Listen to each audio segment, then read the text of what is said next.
I woke up last Friday morning in Dallas, Texas, and walked into the center of the city to go to the sixth floor museum, a museum dedicated to the assassination of President John F. Kennedy, nearly 54 years ago to this day.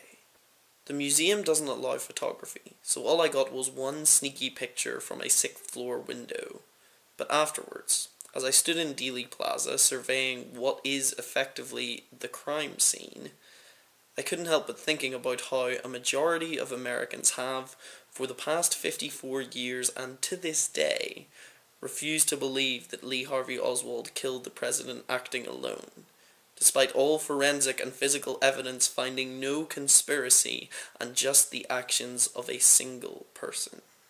Bobby Kennedy, the president's younger brother, on the only public occasions when he acknowledged his brother's death, ascribed it to what he called the mindless menace of violence in America. He was speaking upon the death of Martin Luther King Jr., a victim of gun violence, and just a few weeks later, Bobby Kennedy would be a victim of gun violence himself. This trip has been overshadowed by two shocking, incomprehensible acts of gun violence in Nevada and Texas, states that we have, during the course of this trip, visited.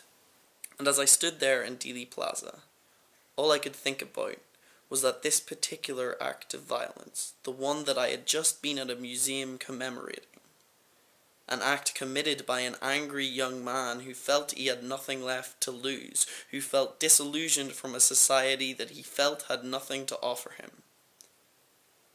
I thought that that act wasn't particularly shocking, because it happens to someone, somewhere in the United States, every single day.